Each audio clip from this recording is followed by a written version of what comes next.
तेजा तोरा बाबू जिंदाबाद तोरा दो दो जिंदाबाद। क्या बोला? कहाँ जाता रहा?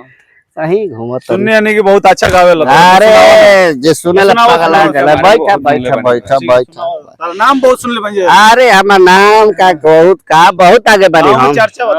बहुत गाँव में चर्चा बता। नहीं ना सुनाओ सुनाओ तो तोरा। तेरी माँ की अरे का हो ई का हो? का है तेरी माँ अरे? की अरे अदा पर मैं खुद हूँ फिदा।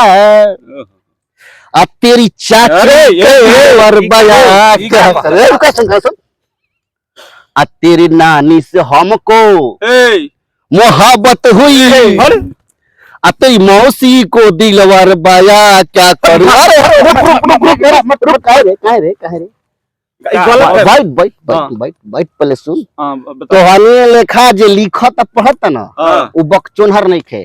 तोहनी के तो थोड़ा सा अनपढ़ के मार पागल। अच्छा हां ए चुप रहो। गलत मत सुनाओ। अच्छे ना। तेरी माँ की अच्छा हां तेरी माँ की तेरी माँ की अदा पर समझा तड़का। का तेरी माँ की व्यवहार से मैं खुद हूँ फिदा। हां आज तू मेरा दिलवर है, दिलवर में दोस्त भी होता है ना। अच्छा हाँ।